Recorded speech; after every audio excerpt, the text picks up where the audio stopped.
All right, it's been a couple days since I've done a video.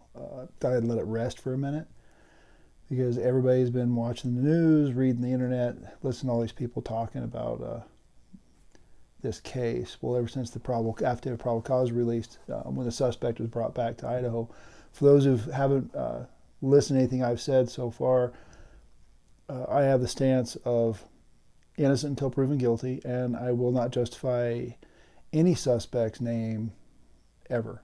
It's that'll come out in the courts. They can talk about all they want there, but when it comes to making this individual famous for any reason, no. Just like active shooters, don't use their names. They're just suspects. If he is convicted of this, which, like I said, he has a constitutional right to defend. If he's convicted of these crimes, he then will become just an inmate, or the killer. So the affidavit of probable cause talked about. I mean, it broke down from the police reports down to the DNA evidence found at the scene and at the suspect's residence in Pennsylvania. There's a few people on here that were making comments about the police and how incompetent they are, and Moscow PD screws everything up. Well, I'm sorry to say for those guys, but I'm very happy to say that this agency did a bang-up job. They did an outstanding job. They got the help they needed. They conducted the investigations exactly the way they need to be conducted. They kept everything quiet. They kept everything close to heart because they were collecting evidence before they released too much. They may have sounded incompetent on the news or whatever you want to say. That's fine. Who cares? An interview is a freaking interview. It doesn't matter. But what they were doing was the exact right thing. There's police officers on here that, when it comes to the timeline, there's little things, pay attention to detail. And one of these police officers, what he did was start looking for the white Elantra. They say that individual, this suspect, had stalked this group or this certain specific person for at least a dozen times. They have video of this person going back and forth on security cams and everything else in that white Elantra. Well, they started looking for white Elantras. University of Washington officers found it, or found one that matched some of the details. And when they found out that it was from Pennsylvania, because just a few days later, the suspect registered it in Washington and got rid of the Pennsylvania plates. But it matched the short little description what the roommate said, the bushy eyebrows, everything else. When they found this suspect, that was his vehicle. They figured that he matched close enough. So at that point, they started. That's pay attention to detail. That's a university officer driving through campus saying, "Oh, there's a car, matches the description. I'm gonna go take it. I want to take a peek." Curiosity. That's what cops do in curiosity. I mean, they've got the DNA off of the knife sheath, the button on the knife sheath. They match with the father's DNA. Now they've got more warrants. They're going to be getting. And the way they got his DNA is through trash. Once trash hits the street, it is legal. It's game. Anybody can get to it. It is public property at that point. It is no longer your private property. And that's one of the things I say when I teach my classes on home security. People throw their garbage away. They throw envelopes with full names and everything else. They throw documents away. They throw packages from birthday and Christmas gifts away. They throw Amazon boxes away with all these addresses and names and everything else on there. It doesn't take much. And all that stuff on the street is legal. Any cops can go up there, flip your garbage can open, and dig through it and take whatever they want. So they don't need a warrant for that. But warrants have been obtained for everything they have. They even found a footprint which matches some shoes. I guarantee that's going to get brought out. But when anybody wants to cut on these cops for doing their job, they did an outstanding job. It's just the way it is. These guys did phenomenal on this. They're like, well, it took too long. From 0 suspects to 1 in custody, not bad. Look at all the unsolved homicides we have. It's not like the killer is going to just do what they do and then run out in the street and go, look what I did, look what I did. Those are rare, far and few between.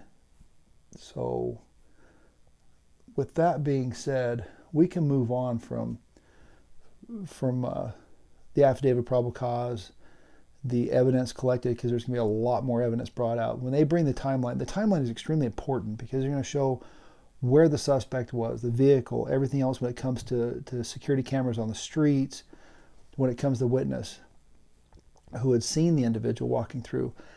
I've heard I've heard so many people say that, well, he was just too tired to kill her. He just walked by, he was exhausted, he's worn out. Okay, not the case. There's a lot of things that come out. I'm not going to get into detail because I don't know the details of exactly how the murders took place themselves, exactly how he was thinking or feeling or anything else. With the knife sheath, sometimes I have interviewed people, and I've also talked to or read several books on these. Even the unsheathing of a knife, that's an adrenaline rush for these people. It just, and that might be why the sheath was left on. That may be the first pull of that knife. It just got that adrenaline pump. It got him feeling whatever it was he's feeling. He started going to town from that point. When he walked by, what was the way that the report says, he walked right by. Let me get this really quick. Oh, the other thing really quick is the K-bar. No, he wasn't a Marine. You can buy K-bars online. Amazon sells them. You can go to any Army, Navy surplus store if you want to get a legit K-bar. They're just a knife. They're nothing special. They're just a well-made, strong knife, and they're issued by them to the military. A lot of people feel that we can dispel one thing is, let's see, I'm getting up to the, but a lot of things you can dispel is military grade. Military grade is the lowest bid.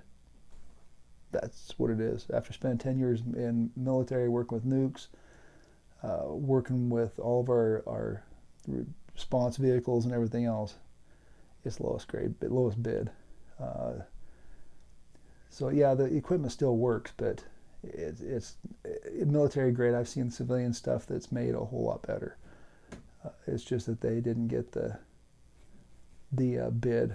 Well, I can't find it on here again, but anyway, there was one individual who she had heard, she's the one that reported that she had heard things happening, and she eventually got up and checked, and when she walked up to the room, she's the one that gave the officers the description of the suspect, the bushy eyebrows and the height and stuff like that. And they said that he walked by her because he was too exhausted. No, she wasn't a threat. She was absolutely no threat.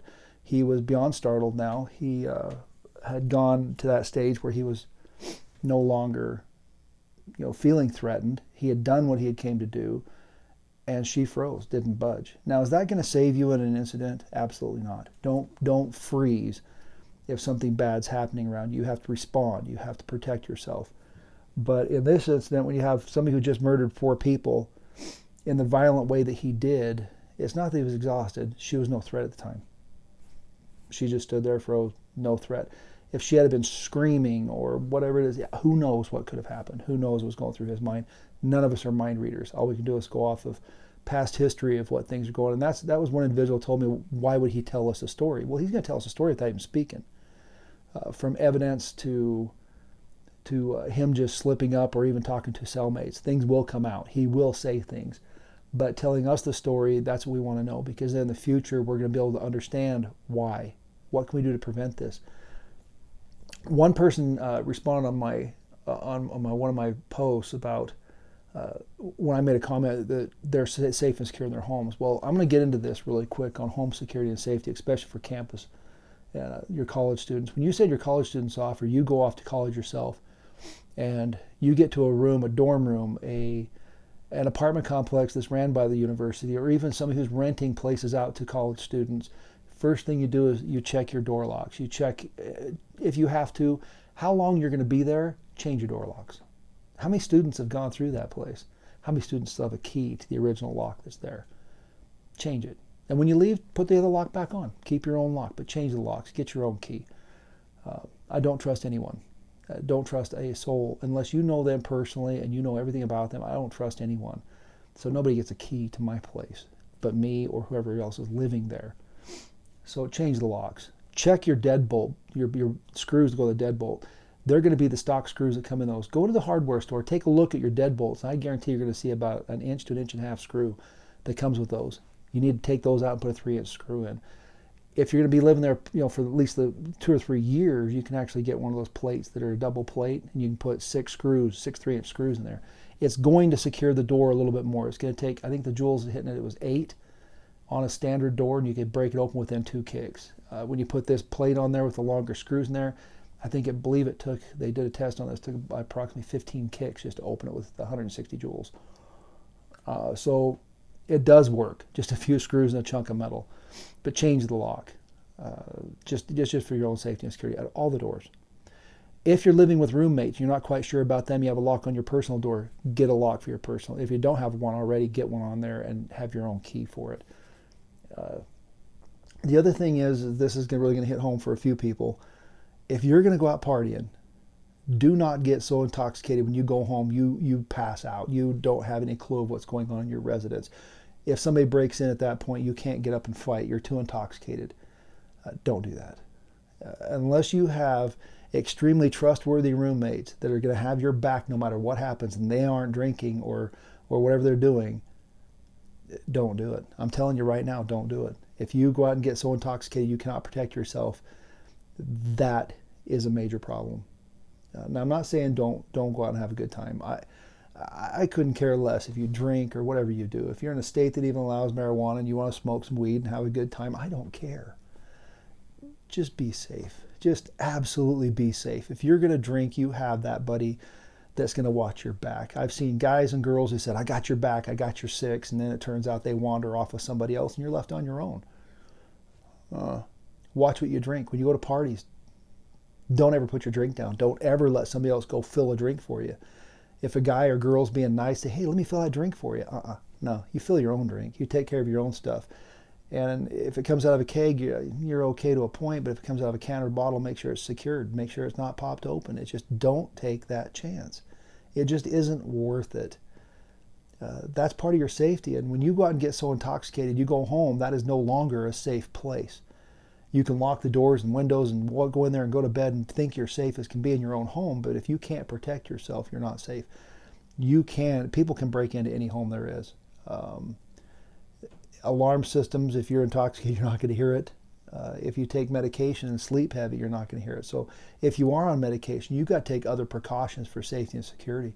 Like I said, you have a lock on your door, you have extra locks on your windows, you have better locks on your front door. Then if you are on medication that you can't wake up as easy to be able to protect yourself, at least it slows people down. Always have a cell phone on you, no matter where you're at in the building or your home. I don't care. In your pajamas, grab that cell phone and carry it with you. I see this generation with their phones in front of their faces all the time, so it can't be that difficult to carry it with you. Even in your own home, have it with you. If anything happens, you can respond by calling for help. You have an escape plan. When it comes to planning your home defense, you have a couple of options you can do on planning your home defense. Number 1 is stay and fight. Number 2 is run. There's some states that if you go out of state, out of Idaho, if you go to other states, you have to really learn their stand your ground laws, because there are some duty to retreat laws in those states. I believe Michigan, Ohio, there's several others that have a duty to retreat. If you're in your home and nobody else is there's nobody else in danger, and somebody comes to your front door and you can get out your back door, then you have to run. If you make a confrontation with this individual over a property crime, you're going to be held liable for that. You're going to go to court. If you injure this person or kill this person, you're going to court for it. I guarantee it. You have a duty to retreat. The state of Idaho, you do not have a duty to retreat. You can't protect your ground. You can stand your ground.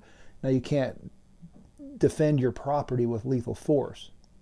You can't. You cannot prevent a crime against a property crime. You cannot prevent a property crime with lethal force. You have to be in fear for your life, serious bodily injury to yourself, fear of loss of life to an innocent, or serious bodily injury to an innocent. If those factors don't meet up, you can't use lethal force, period. You have to be in fear of serious bodily harm or death. If somebody breaks in your house and starts stealing your stuff, call 911, be a good witness, to try to get them to stop taking your things. But you can't shoot them, you can't stab them unless they attack you or show some type of force against you or an innocent. You can't do it. So with that said, when you make a home defense plan, it's layers, a lot of layers. You got to decide, do I want a weapon to protect my home or don't I? If I don't want a weapon to protect my home, then I need to do other things. If I want a weapon to protect my home, I still have to do the basics of locking my doors, locking my windows, getting good lighting, knowing who's coming and going out of my residence. If I'm living in an apartment and the maintenance people coming through, I want to know who that maintenance person is. I'm going to ask the management, who is your maintenance company? Who are the ones coming into our apartments fixing our stuff if we don't even know them? If somebody comes up, knocks on your door and says, hey, I'm here to fix the water lines, or we had a leak next door in the apartment, we need to check your line coming through here. You just open the door because it's maintenance from the apartment complex. If you don't know who they are, you don't know who the maintenance people are or what company they're from, you're just going to let them in your home? Are they going to walk in your house the minute they say that and attack you? Maybe. Are they going to stalk you and figure out what's in there? Are they shopping? We've caught a lot of people who are burglars who come in your residence. They're going to shop. Yeah, I'm going to work on your countertops. They hire them. They come in. They work on the countertops. They have a couple buddies come in and help them carry a piece of granite in, and they're walking around checking things out in your house. They know a way to get in. They left a window unlocked or whatever it is, or they know the way in. They know if you're going to be home or not because they heard you talking. They come back and take what they want. So a lot of people in college are going to think, well, I'm a college student. Why would they want to take anything I have? Medication. Main thing, burglars, main thing they're going for is money or medication, jewelry, simple things to pawn, simple things to sell. They'll take small things on the way out, like cameras or laptop computers. They're not going to rip your 70-inch TV off the wall. They don't care. TVs that costed $100 now. It's nothing to them. They're taking the medication, any weapons. If you have any firearms, credit cards laying around, cash laying around, jewelry laying around. College students have credit cards. College students have laptops. College students have a little bit of cash laying around, not a lot, especially nowadays. So in your own home, have a plan. If you're going to go out partying, just like you have the person watching your back at the party, have them watch your back at home. Secure your residence a little bit more. Make sure nobody can get in, and make sure that you have roommates that are going to back you and take care of you. And then if you have to, you're going to take care of them. You may be the designated babysitter that night. Play fair. It's just the way it is. The world has changed. The world is not the way it used to be. Things are dangerous. As we can see, 4 college students murdered. Absolutely no reason for it. None whatsoever. It's disgusting. It's horrible. And I hope if this is the individual and he is found guilty, I wish they would bury him under the prison and just be done with it. Yeah, I have no feelings for people who do things like this to other human beings, period. I do believe in the Constitution. Everybody has their day in court. Now, with that said, let's get back really quick to this, then we'll close this up. When it goes to court, we have to remember one thing. I've watched the news, and the news keeps talking about this. They keep saying that the defense has a long road ahead of them. The defense has a long road ahead of them because the DNA evidence, the footprint, the timeline, everything going on there. So the defense has a long road ahead of them. No, the prosecutors have a long road ahead of them. They had better make this case tight. It's not the defense's job to prove his innocence. Period. It's not their job to prove his innocence. It's the prosecutor's job to prove him guilty. That's the way the court system works. We go into court with a presumption of innocence. Period. So at this point, when this suspect goes into court, he is innocent of all crimes. He is suspect of crimes, but he's not convicted. It's up to prosecution. So the police did a great job. They did a great job. The investigation, the investigators, everybody did a great job. Now it's up to the prosecutors. Then it's going to be turned over to a jury and a judge. Then it's up to the prosecutors. I said before, if a case fails, it starts from the bottom up. If it fails, there is a reason why. Something in the start of this whole thing fell, and somebody dropped the ball, and then it goes all the way up through the system. But he is innocent until proven guilty. So now it's going to be up to the prosecution, not the defense. So we need to keep our eyes on the prosecution, watch what their game plan is. They seem like they got everything together right now. They seem like they're doing a pretty good job. But we're going to see. Now, remember your home security. I'm going to do a few more of these when we get away from this case a little bit more. I'm going to do some more of this home security, self-defense planning. I got a seminar, like I said, my last one, I got a seminar still on the 11th in Pocatello, Idaho. It'll be over at the Veterans Memorial Building at 6 p.m. You can just come in if you want. I have a couple hundred seats in there. We are going to talk about planning your self-defense and planning your home defense, and how things are fluid and how things move and what type of planning you need to think about. We're going to get your guys' brains going, thinking, and sometimes when you guys come to my classes, you give me ideas. You guys think outside the box. You help me think like, hey, you're right. You know, because I'm gonna tell you right now, when I train in a sense as this is a way. I train you a way, not the way. The only time I'm going to teach you that this is the only way, this is the way it is when I teach law. I teach you the laws, that's just the way it is. Other than that, I teach a way. I'm not a perfectionist in anything. I'm not the know-it-all. And I wouldn't want to be, because I'd stop learning at that point. I want to keep learning. And sometimes you guys' ideas and thoughts come that way. So hit subscribe, hit the like button. Let's get this channel going. And what I'd like to do eventually is get some of you guys on here. Talk with me. We'll set you up in here and we'll sit back and talk. And I got some lawyers that want to talk with us. I got some more investigators that want to talk with us. We can get this thing going. We can do a lot of these things to get people safe. That's my main goal. We can even take this channel out to the range and get people going with the basics. I am not going to teach you, this is the Navy SEAL way. This is the Army Ranger way. I'm going to teach you this is a civilian way. This is how you can protect yourself, the basic, easy way. If you're not going to go out and do a lot of training, there are ways you can still protect yourself. And a lot of it, this is your most powerful weapon right here. Use it. Stay safe, stay vigilant. Keep your eyes open at all times. Protect each other and have each other safe. Subscribe and like and have a great night.